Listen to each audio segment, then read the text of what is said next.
So చాలామంది patients వచ్చి sexual problems ఉన్న వల్ల ఫర్టిలిటీకి ఏమైనా ఇష్యూస్ అవ్వచ్చా, మేము సరిగా సెక్స్ చేయలేకపోతే ఇది ఒక ఫర్టిలిటీకి రీజన్ అవుతుందా అని అడుగుతారు. సో ఈరోజు మనం 7 బ్యాడ్ హ్యాబిట్స్ డ్యూరింగ్ సెక్స్ అనేది టాపిక్ డిస్కస్ చేద్దాం. పాయింట్ నెంబర్ 6 మీకు చాలా సర్ప్రైజింగ్గా అనిపిస్తుంది. హలో వ్యూవర్స్, నా పేరు డాక్టర్ శశాంత్. నేను fertility expert at Positive Fertility Kompally. ఈరోజు మనం sex habits that are bad for fertility దీని గురించి డిస్కస్ చేద్దాం. సో పాయింట్ నెంబర్ 1 వచ్చేసి చాలా high frequency of sex. So daily sex చేస్తే కూడా సెమెన్ లిక్విడ్ చాలా తక్కువ క్వాంటిటీలో రిలీజ్ అవ్వచ్చు. దానివల్ల సర్వైకల్ మ్యూకస్ థిక్గా ఉన్నప్పుడు వజైనాలో స్పర్మ్ ఎంట్రీ అవ్వదు. సో సెమెనల్ లిక్విడ్ చాలా తక్కువ రిలీజ్ అయిన వల్ల ప్రెగ్నెన్సీ సక్సెస్ కూడా రాదు. చాలా ఇన్ఫ్రీక్వెంట్ సెక్షువల్ ఇంటర్కోర్స్ ఉంటే 10-15 డేస్కి ఒక్కసారి కలిసి ఉంటే కూడా స్పర్మ్ క్వాలిటీలో కొంచెం ఇష్యూస్ ఉండొచ్చు. So ideal frequency of sex వచ్చేసి 2 to 3 డేస్లో ఒకసారి సెక్షువల్ ఫ్రీక్వెన్సీ చాలా బెటర్ అన్నమాట for fertility. So point number 2 వచ్చేసి ignoring fertile window. Female partner menstrual సైకిల్లో 10 రోజులు ఉంటాయి. ఈ ఫర్టైల్ డేస్ అని చెప్తారు. సో పీరియడ్ స్టార్ట్ అయిన రోజుకి డే 1 అని చెప్తారు. సో అక్కడ నుంచి ఫస్ట్ 10 డేస్ ఫర్టైల్ ఉండవు. మధ్యలో ఉన్న టైం అంటే డే 10 నుంచి డే 19 వరకు ఫర్టైల్ విండో అని అంటారు. సో ఈ టైంలో ఒక్కరోజు తప్పి ఒక్కరోజు కలిసి ఉంటే ప్రెగ్నెన్సీకి ఛాన్సెస్ చాలా బెటర్. సో పీరియడ్స్ టైంలో కలిసి ఉంటే లేదా జస్ట్ పీరియడ్స్కి ముందు కలిసి ఉంటే ప్రెగ్నెన్సీ సక్సెస్ రాకపోవచ్చు.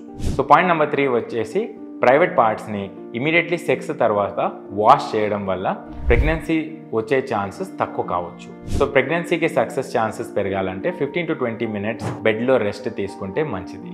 బాత్రూంలో వెళ్ళి వజైనల్ ఏరియాకి వాష్ చేస్తే ఈ వాటర్ వజైనాలో ఎంటర్ అయ్యి సెమెనల్ లిక్విడ్కి వాష్ అవుట్ చేయొచ్చు.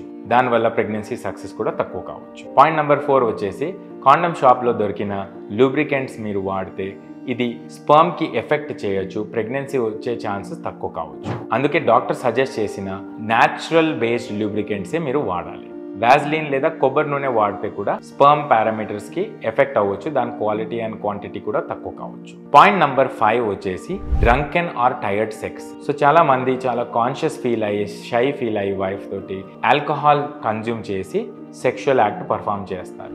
ఈ సెక్షువల్ యాక్ట్ చేసినప్పుడు డీలేడ్ ఎజాక్యులేషన్ లేదా యానిజాక్యులేషన్ కూడా అవుతుంది. ఎందుకంటే ఆల్కహాల్ నర్వస్ సిస్టమ్కి సప్రెస్ చేస్తుంది అనమాట. సో సెక్స్ చేసే ముందు చాలా హెవీలీ డ్రింక్ చేయకూడదు. దీనివల్ల స్పర్మ్ క్వాలిటీకి కూడా ఎఫెక్ట్ అవ్వచ్చు. పాయింట్ నెంబర్ 6 వచ్చేసి ఇది ఒక షాకింగ్ పాయింట్. సో చాలా మంది పేషెంట్స్ సెక్షువల్ పొజిషన్ ఏదైనా చేంజ్ చేస్తే ఫర్టిలిటీకి ఏమైనా ఇంప్రూవ్మెంట్ అవుతుందా అని అడుగుతారు. మామూలుగా ఏ సెక్షువల్ పొజిషన్లో కూడా ప్రెగ్నెన్సీ పాసిబుల్ అవుతుంది.